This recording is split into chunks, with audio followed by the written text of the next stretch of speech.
الحكومة رئيس الوزراء يتهم هاي المظاهرات أنها مظاهرات فوضوية، عصابات وموجهة من دول خارجية. احنا نقول له نجاوبه جواب عقال.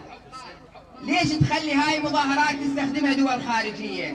مو انت تقول انا قائد البلد، اسمعنا، احترمنا، اعرف هويتنا، قضيتنا، طلع نسائنا، فك معتقلينا، مساجدنا، بدال ما تحادي شعبك اكشفه. ليش تخلي غيره يكشفه؟ واسألك سؤال اليوم، من يدير دفة هذا البلد؟ ايران لو انت؟ جاوبوني. ايران حلال تتدخل، ومن اهل السنة واليوم بهذا البلد يحجون ويقولون احنا نريد اهل البلد يحكمون. تزعل؟ منو صاحب الحق؟ احنا هويتنا عراقيين مو طائفيين، لكن ما نقبل واحد يتعدى علينا.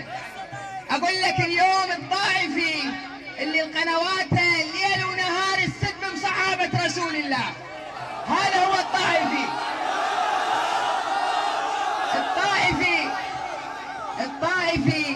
الطائفي اللي يجي بقرار من فوق يريد ياخذ جامع الدولة يقول هذا شيعي مو سني. الطائفي اللي ياخذ مقبرة علي الهادي بالفلوسة يقول هاي إلي.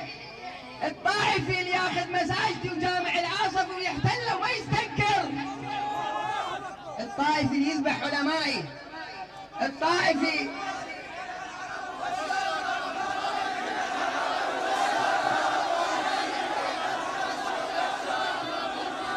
اليوم رسائل من اخواننا بالجنوب، حتى كتلة الأحرار وغيرهم اليوم يريد يجون، جواد الخالصي، كلهم يريد يجون يشاركون بهاي المظاهرة الوطنية. احنا شو نقول لهم؟ حياكم الله، لكن قبل كل شيء اقفوا بوجه هذا الزحف الطائفي من قبل الحكومة قبل لا تجون يمنا. نريد كلمتكم تسمعوها إلهم، لأن هاي الحكومة اليوم هي تسعى تمزق البلد وتفرق بين أبناء هذا البلد.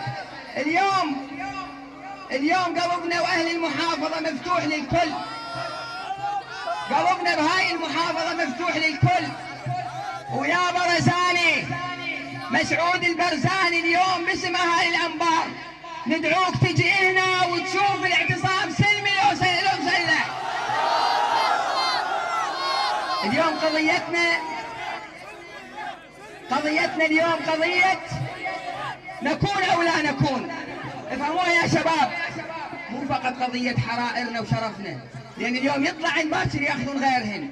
اليوم إما أن يعترف بحق أهل السنة والجماعة ووجودهم بهذا البلد ويحترم مكونهم، قادتهم وعلمائهم ومساجدهم، وإما أن يكون لنا حل آخر. تكبير! احنا مو ضعف ولا نستجدي من أحد حقنا، ولن نسمح لأحد أن يسلبنا حقنا بإذن الله تعالى. وإحنا اليوم كما يقول أحد العلماء ما نحتاج ذكور، نحتاج رجال أتباع محمد صلى الله عليه وسلم يجمعوهم. هسه الجنابيين جايين، سيطرات أبو غريب توقفهم تحجزهم، عشائر كاملة جاية تشاركهم. واليوم ثارت هاي المحافظات وبإذن الله لن تسكت أبدا إلا بإذن الله باسترجاع حقوقنا رغم أنوفهم. بشرى سارة، قامت عشيرة الجبور في محافظة الموصل من تحرير امرأة اعتقلها لواء الثالث القدر، اشتبكت معهم ومع الأهالي وحرروا المرأة، فبارك الله بعشيرة الجبور.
اخوتي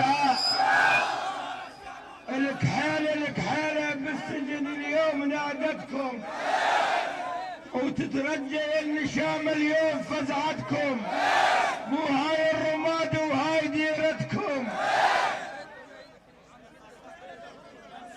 رسالة من الرمادي النصائح الادهوك، وكافي عمالة وكافي جمع سكوك، اللي راني اليوم على الحد باكر من بيتك يقول صلوا جملة يا اخوان على نبينا العدنان، مصار بكل التاريخ تحكم نساسة ايران. الخفجة تشهد لينا، الخفجة تشهد لينا، أسرناهم بدينا يا ابن العرب تدرينا بالمعركة وبالميدان. الخفجة تشهد لينا، أسرناهم بدينا ويا ابن العرب تدرينا بالمعركة وبالميدان. بالمعركة نزيد صار ضد الظلم والحصار، يا ابن العرب لا تحتار بقوة الواحد ديان. يا ابن العرب عليهم، يا ابن العرب عليهم، وبغداد بين يديهم، ثور بهمة عليهم وخلي نطرد هالعجمان. بغداد عندهم تدري يا النومة،